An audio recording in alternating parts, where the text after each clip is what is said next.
రేపు సెప్టెంబర్ 18 ఏమో చంద్రగ్రహణం, అక్టోబర్ 2 ఏమో సూర్యగ్రహణం అంటున్నారు.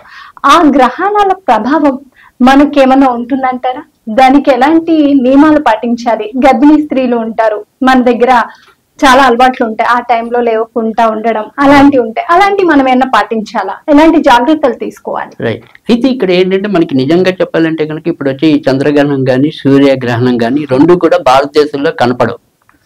ఎందుకంటే భారతదేశం టైమింగ్స్ పూర్తి వ్యతిరేకంలో అవి రావటం అనేది ఉంటుంది కాబట్టి ఇక్కడ వాళ్ళకి కూడా కనపడదు. సో మామూలుగా మనకి సనాతన ధర్మం చెప్పిన దాన్ని బట్టి కానీ నిర్ణయించింది అనుకోండి, ధర్మసింధు కానీ ఏదైనా సరే గ్రంథాలు చెప్పిన పద్ధతిలో అయితే కనుక ఆ గ్రహాలు ఏవైతే మనకి ఆ గ్రహణాలు ఏవైతే కనిపించవో వాటికి మనము పాటించవలసిన అవసరం లేదు అనేది. అయితే ఇక్కడ మనం ఏదైనా సరే ఒక పరిశోధనాత్మకంగా చూసినప్పుడు అంటే గ్రంథాల్లో రాసిన దాన్ని పక్కన పెడితే ఏదైనా సరే ఈ గ్రహణాల తాలూకా ప్రభావం అంటే ఇప్పుడు ప్రస్తుతం అయితే కనుక మనకు వచ్చే ఈ 2 గ్రహణాలు కూడా ఎక్కువ శాతం అమెరికా, లండన్, తర్వాత వచ్చేప్పటికి నైదర్లాండ్ ఇలాంటి చోట్ల ఎక్కువ కనపడతాయి. సో మన దేశంలో కనబడేది తక్కువ ఉంది. అయినప్పటికీ కూడా కనీసం ఒక 10% అయితే ప్రభావం ఉంటుంది అని చెప్పి మన పరిశోధకులు చెప్పడం అనేది ఉంది. సో అందుకని ఆ 10% వరకు అయితే మనం జాగ్రత్త పడాలి. అయితే గర్భిణీ స్త్రీలు ప్రత్యేకంగా పెద్దగా నియమాలు పాటించవలసిన అవసరం లేదు. కానీ ప్రతి ఒక్కరికి కూడా ఏదైనప్పటికీ కూడా అంటే తర్వాత వచ్చే మిగతా గ్రహస్థితి బాగుండదు కాబట్టి ఇప్పటి నుంచి మనం ఎంతో కొంత ఈ గ్రహణాల రీత్యా కొంత జాగ్రత్త తీసుకోవటం అనేది మంచిది. అది ఏ విధంగా జాగ్రత్త తీసుకుంటే మంచిది అవుతుంది అంటే గనక ఇక్కడ గర్భిణీ స్త్రీలు భయపడవలసిన అవసరం లేదు.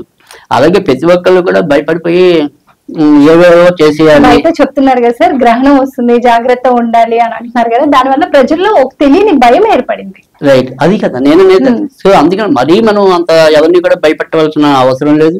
అంత భయానకంగా అయితే ఈ గ్రహణ ప్రభావం అయితే ఉండదు. కానీ ఒక 10% ఉంది అంటున్నాం కాబట్టి ఆ 10% వరకు మనం ఏం చేయాలి అంటే కనుక అలా ఏదైనా సరే ఈ గ్రహణం వచ్చినప్పుడు మనకి ఏమంటాం నీళ్ళలో దర్భ పొలలు వేస్తాయి అంటాం, అలాంటివన్నీ కూడా అంత పాటించిన అవసరం లేదు. కానీ కేవలం ఇది చంద్రుడితో కూడినది కాబట్టి చంద్రుడు మనసుకు సంబంధించిన వాడు కాబట్టి మన మనసు కొద్దిగా ఏమంటాం నిర్ణయాలు తీసుకోవడంలో కొంత తలబాటు అనేది ఉంటుంది. సో అందుకని ఆ రకమైన కొంత ఈ ప్రభావం అనేది మన మీద ఉంటుంది కాబట్టి ఆ చంద్రుడికి శాంతిగా ఏదైనా చేసుకోవటం అనేది తప్ప మిగతా మరీ భయపడిపోయి అమ్మో గుండెలు బాదుకోవాల్సిన అవసరం అయితే లేదు. Please subscribe Pragna Media. Please like, share, subscribe to Pragna Media. Pragna Media, please do like, share and subscribe. Please subscribe to Pragna Media. Please like, share and comment if you like the video. Pragna Media.